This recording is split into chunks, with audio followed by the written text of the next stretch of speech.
Gabriella Hart's arms were burning, her vision partially blocked by a chaotic tower of boxes teetering in front of her, when a deep voice cut through the lobby's quiet hum. "Let me get that." Before she could respond, the heavy glass door in front of her was pulled wide open by a tall man in a tailored charcoal suit. His hand gripped the brass handle like it weighed nothing, and he stepped aside with quiet ease, holding the door open with both hands without taking his eyes off her. "Thank you," she breathed, hoisting the boxes up again and managing to stumble through the entrance without dropping anything. "You okay?" he asked, stepping in behind her once she cleared the doorway. "I'm good, just underestimated how many coffee mugs an office of 12 needs." He let out a low laugh, the kind that rumbled from his chest. "You work here?" "Yeah, well, not in this building. I'm just delivering these to the marketing suite on the 15th floor. My boss is allergic to effort." "Sounds familiar," he muttered, then added, "Elevators are this way." Gabriella followed him, finally setting the boxes down on a nearby bench with a loud exhale. "I owe you one." "That door almost ate me alive." He smiled, and it was the kind of smile that made her pause just for a second, the kind that could convince a person he was used to being listened to. He had a strong jaw, neat dark hair, and eyes that didn't blink away from hers. "I'm Callum Zane," he said, offering a hand. She shook it. "Gabriella Hart. I own a boutique branding studio, G&H Creative." There was the briefest flicker of something in his eyes, recognition, amusement, but it passed quickly. "That explains the mugs," she laughed. "We give them to new clients." "Makes welcome to the brand family sound less corporate." He looked at her a moment longer, then said, "Let me help you take those up." "Oh no, you've already been nicer than anyone has all morning. I insist." Before she could argue, he was already lifting 2 boxes effortlessly. She blinked. "Are you sure you're allowed to just walk into offices carrying boxes with strangers?" "I think I can manage," he said with a wink, stepping into the elevator. She followed, trying not to look too hard at the way his suit hugged his shoulders. As the elevator doors closed, Gabriella asked, "So what floor are you really going to?" "Same as you, 15. She narrowed her eyes. "You work there?" He looked at her, a smile tugging at his mouth. "Something like that." When the doors opened, he let her step out first. The marketing floor had sleek glass walls, modern furniture, and way too many people pretending to look busy. She walked past the receptionist's desk and turned toward the hallway. Callum followed, placing the boxes down gently in front of her client's office. "Thanks again," she said, brushing a hair from her cheek. He looked at her. "You ever considered pitching your services to Zane Ventures?" She froze. "Wait, Zane Ventures, like the real estate and tech company?" He nodded. "That's the one." Her eyes widened. "You work for them?" "I run it." Silence. "You're the CEO?" "Guilty." She blinked. "You held a door for me and carried my mugs. You looked like you needed help." She laughed, head shaking. "Are you always this?" "Surprising. I try." Before she could say anything else, a man in a headset popped around the corner. "Mr. Zane, the boardroom's ready." Callum turned to Gabriella. "Can I call you?" She raised a brow. "You haven't asked for my number." He smiled. "I have a good memory." She couldn't help it, she laughed. "It's on the side of every box." Smart branding. Then he was gone, walking down the hallway like he owned every square inch. Probably because he did, Gabriella stood there, stunned, cheeks warm. The CEO of Zane Ventures. Holding doors and carrying mugs. The next day, a courier came to her office with a box wrapped in white paper and a handwritten note on heavy cardstock. Inside the box, 12 branded mugs professionally produced with a new tagline beneath her logo, "Small Studio." "Big vision," the note read. "I upgraded your client welcome kit. Hope you don't mind the unsolicited rebrand." "Callum." Gabriella stared at the box, heart racing. "Is this flirting?" Her assistant Fiona asked, peeking over her shoulder. Gabriella touched the note again. "If it is, it's working." 2 days later, a familiar voice called her name as she walked out of a meeting in Midtown. She turned. "Callum." He stood there in a navy coat, no tie today, holding 2 coffees. "I figured I owed you a proper cup." "Not one of the ones I carried upstairs." She took the cup. "You tracked me down, you told me your studio name, the rest was easy." She sipped the coffee. "It was perfect. So what's this?" she asked. "A thank you or a business pitch?" "Neither," he said, looking at her.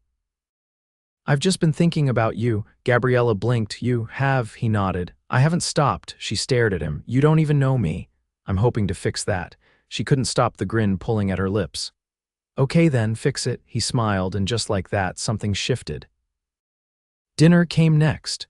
He took her to a quiet rooftop restaurant in Tribeca, the kind with candlelight, live jazz, and a view of the skyline that made the wine taste better. Their conversation flowed like they'd known each other for years, childhood memories, dream projects, the time she accidentally dyed her hair green in college. You're easy to talk to, she said, surprised by herself. You make it easy, he replied, his voice low. When he walked her to her Uber, he hesitated, then said, I want to see you again. You will, she promised, and she meant it, because Callum wasn't just charming, he was thoughtful, attentive, funny in a dry, clever way, and he looked at her like she was the only thing in the room that mattered. By their third date, Gabriella's stomach flipped before every dinner, every phone call. She found herself dressing slower, choosing lipstick with more care. She laughed more, she felt more, and Callum, he treated her like she was already his forever. She just wasn't sure if that made it more exciting or terrifying. The first thing Gabriella noticed as she stepped into the grand foyer was the scent, something warm and woodsy with hints of citrus, like someone had distilled confidence and bottled it as cologne. The second thing was the piano music drifting in from somewhere deeper in the penthouse, low and fluid, like it had no beginning and no end. Callum hadn't told her where they were going until they were already in the elevator of a Fifth Avenue high-rise. When the doors opened into a private vestibule, she glanced up at him, confused. You live here? She asked. For now, he said. Now, standing beneath the 20-foot ceilings with a wall of windows overlooking Central Park behind her, she realized, for now probably meant he had other homes, not that he was renting. She turned slowly, taking in the polished marble floors, the oversized abstract canvas above the fireplace, and the curved staircase that disappeared into the second floor like something out of a design magazine. Callum reappeared from around the corner, having traded his coat for a dark button-down rolled at the sleeves. He held 2 crystal tumblers, condensation clinging to the sides. I wasn't sure what you liked, so I poured a little of everything. She raised an eyebrow. That's one way to get a second date. He handed her one of the glasses. This isn't a date. Oh, it's an intervention. I think you've been working too much. She took a sip. The drink was smooth, not too sweet. And you thought the cure was dragging me into a penthouse. I thought the cure was perspective. Perspective? He leaned against the edge of the grand piano, watching her. You spend your time making other people's brands unforgettable, but when do you let anyone see yours? She blinked. I don't need to be a brand. Everyone is, he said. You're just the only one pretending you're not. She looked away, unsettled. He had a way of peeling back her armor without even trying. You invited me here to psychoanalyze me, she asked. No. I invited you here to see if you'd still look at me the same once you saw all this. Her gaze flicked to the floor to ceiling windows, then back to him. What do you think? I think you haven't decided yet. She tilted her head. You're not like I expected. I get that a lot. He walked past her and opened a door to a terrace so vast it had its own reflecting pool. A breeze swept in and she stepped out beside him. The city glittered below them, endless and electric. Gabriella set her drink on the ledge. Why me? She asked. He didn't look at her. Why not? You could be with anyone. I don't want anyone. I want the woman who doesn't flinch at bluntness, the one who doesn't wait to be invited to speak her mind. She folded her arms. You barely know me.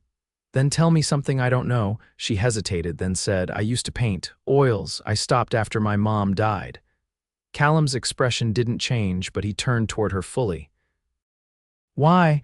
It hurt to create something when the person who believed in it most wasn't here to see it. He nodded slowly.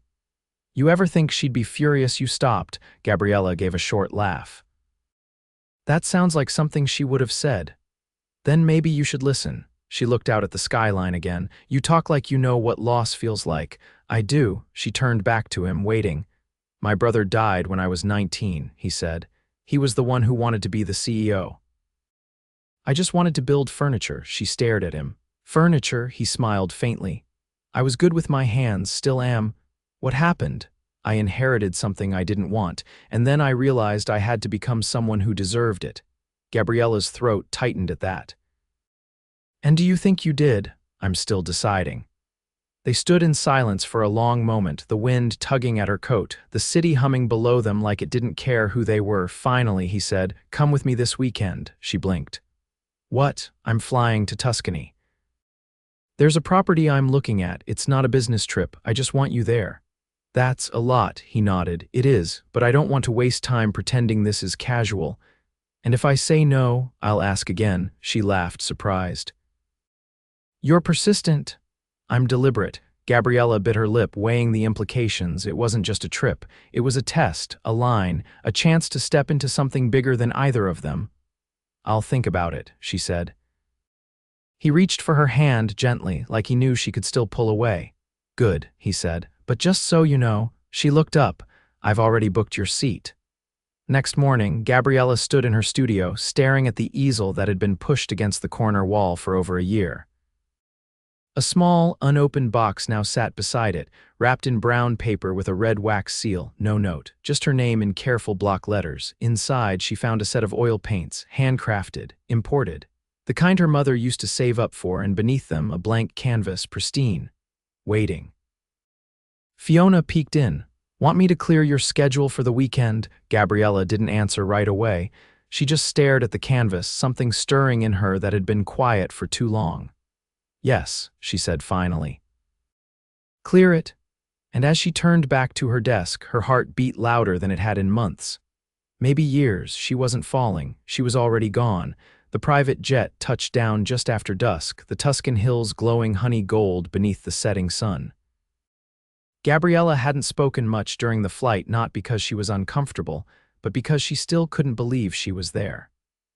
The air smelled different, like lavender and old stone, and even the wind moved slower, as if Italy had no interest in rushing anything. Callum helped her down the steps, his hand steady on her lower back. No one spoke until they reached the vintage convertible waiting on the tarmac, a glossy cherry red Alfa Romeo that looked like it had been born for winding roads and slow kisses. "Yours?" she asked, eyeing the car as the driver handed over the keys. "No," he said, "but I called in a favor." He opened the passenger door for her and she slid in, the leather warm from the sun. As they drove, the hills rolled out in every direction, dotted with cypress trees and crumbling villas. Gabriella let the wind pull her hair loose, her fingers trailing along the edge of the car door. They didn't speak until the villa came into view, perched on a hilltop like it had been waiting centuries for someone to return to it. The facade was faded cream, the shutters a worn navy, and ivy crept along the corners like whispered secrets. Gabriella stared. "It's beautiful." Callum glanced at her before pulling into the gravel courtyard. "I thought you'd like it." Inside, the villa was cool and quiet. A housekeeper greeted them in lilting Italian before disappearing down a hallway lined with arched stone.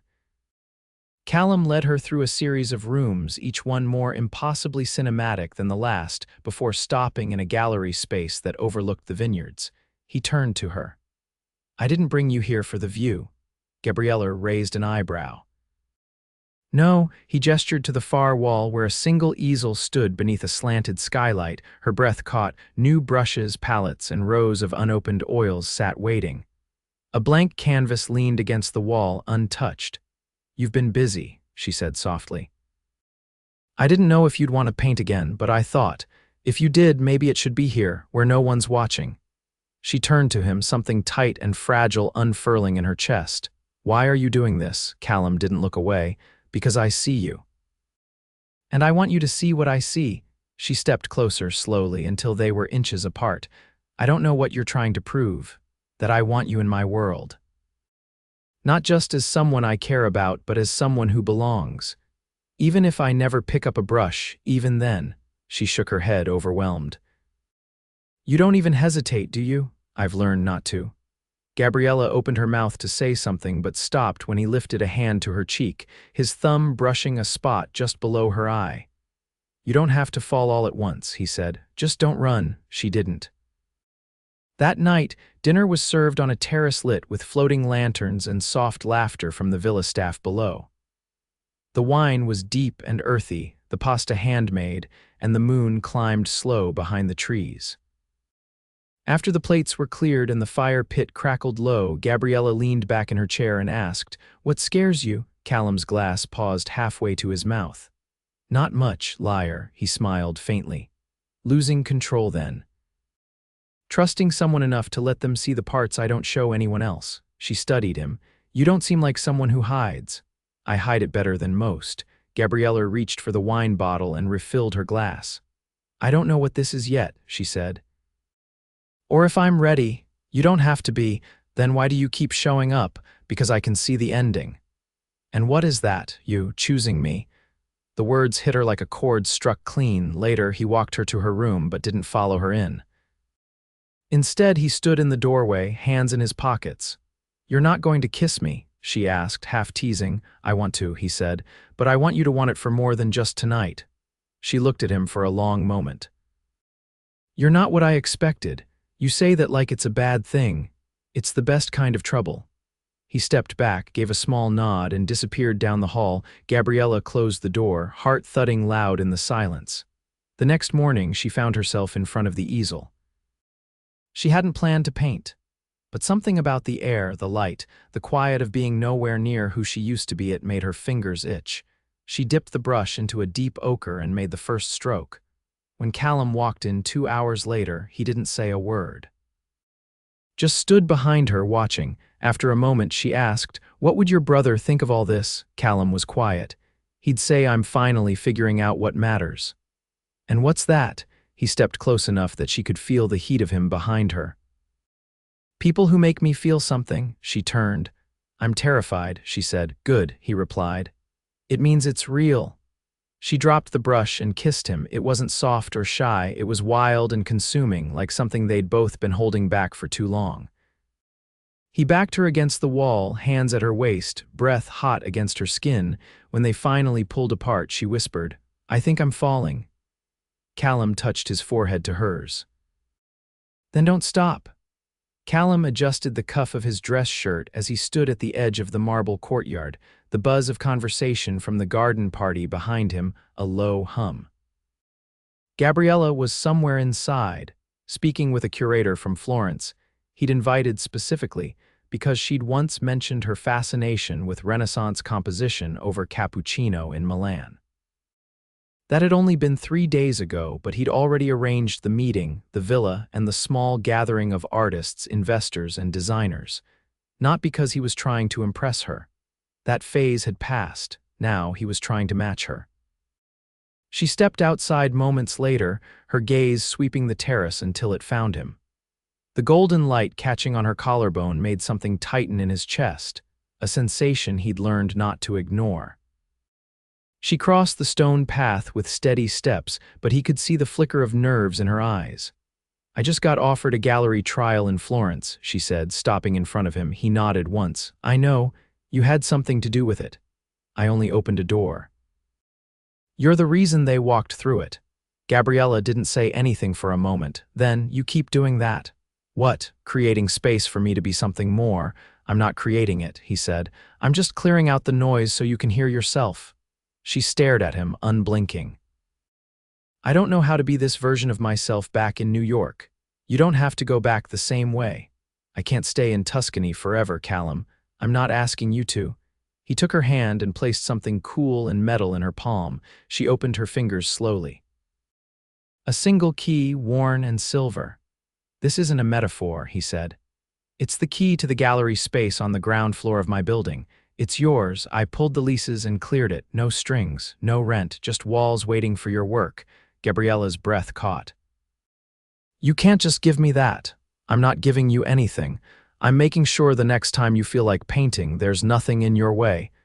She looked down at the key again, her voice quiet. "You don't make it easy to guard myself. I'm not supposed to." A quiet melody drifted from the string quartet across the garden. She reached for his tie, her fingers curling around the fabric. "You know what scares me now? Tell me. That I'll lose myself in you. That I'll forget the version of me I built from nothing." He stepped closer, lowering his voice. Then we make sure you never have to choose. You don't have to lose yourself to love someone. Not if it's real. She closed her eyes for just a second, and when she opened them again, they were glassy with something that looked like clarity. I want to try, she said. Not just the gallery, all of it. Callum leaned down, his forehead brushing hers, his breath warm against her skin. Then let me take you home. The drive back to New York wasn't quiet, and it wasn't fast. They stopped in Geneva for a night, where she bought a sketch pad from a street vendor and drew him while he read on a bench along the lake. In Montreal, she stayed up past 2 in the morning in their hotel suite, reorganizing the layout of the gallery on his iPad without asking. And by the time the skyline came into view, she was asleep in his lap, her hand holding his even in dreams. He didn't wake her. The gallery opened 3 weeks later. She didn't tell anyone it was hers.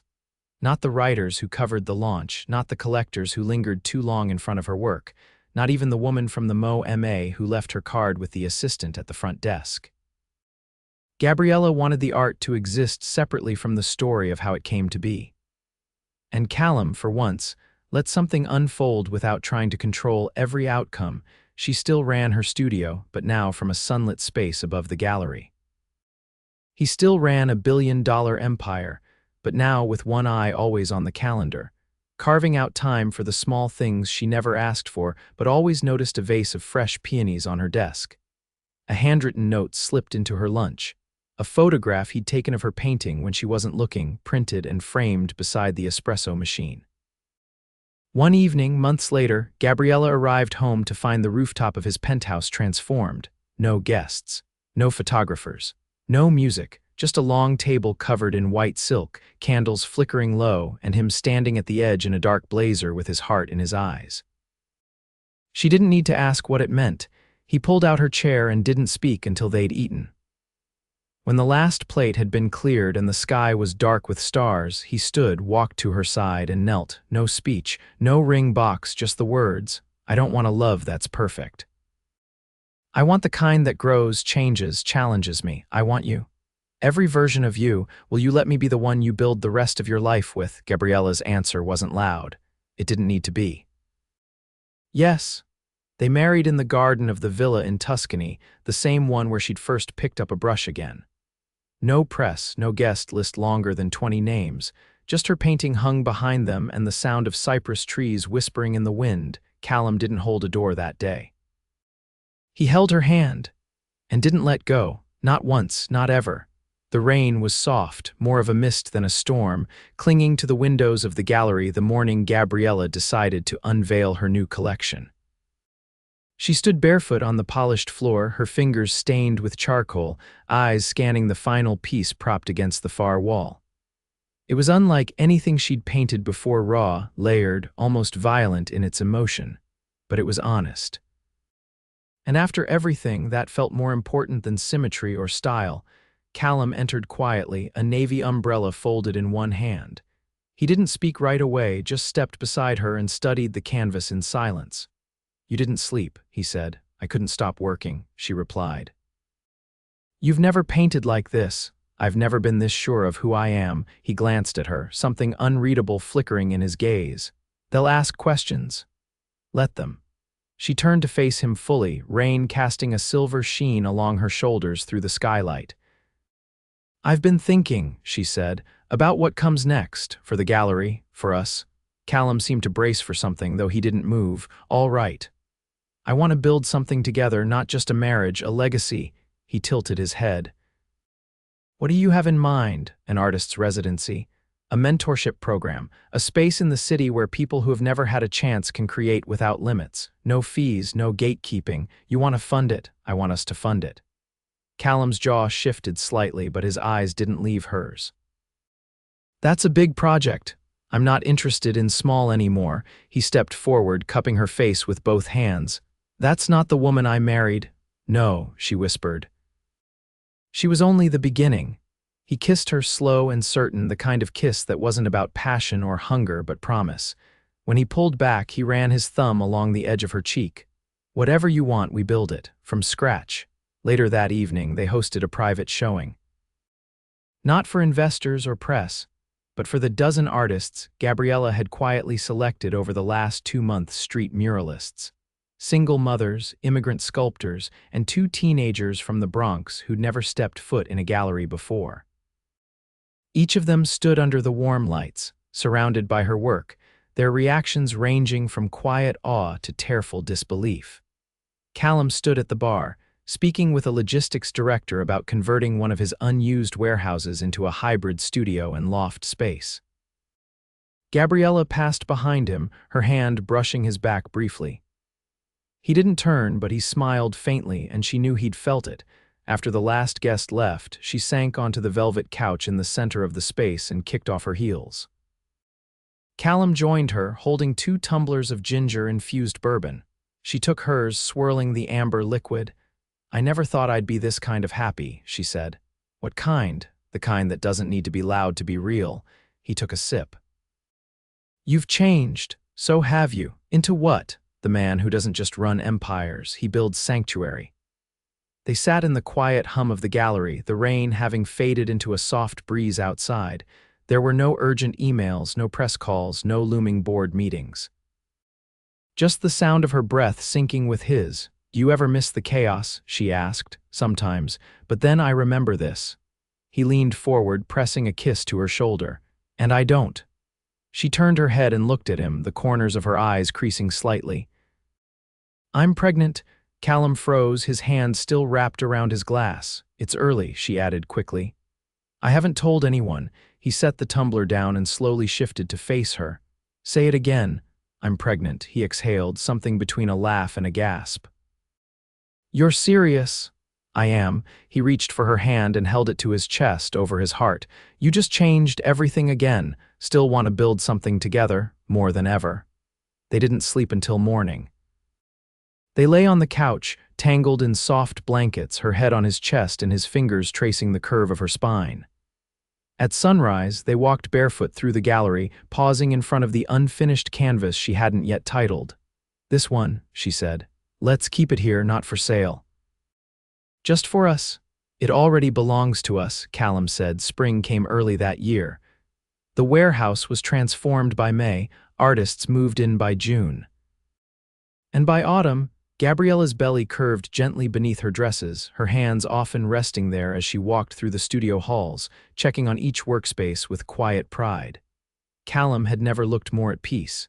He stopped wearing ties. He started cooking again. Every Friday, he closed his office by noon and spent the rest of the day at the gallery, sometimes helping mount new work, sometimes just sitting in the back with a sketch pad of his own. They didn't need to explain anything anymore, not to each other. Not to the world. Because what they had wasn't built on grand gestures alone. It was built on the quiet choice to stay, to see, to create something lasting. And when their daughter was born dark-haired and fierce-lunged, they named her Lucia. After the light that first filled the villa in Tuscany, the morning Gabriella picked up her brush again. On the wall beside her crib hung a single painting, untitled, but full of color. Just like the life they'd built, together,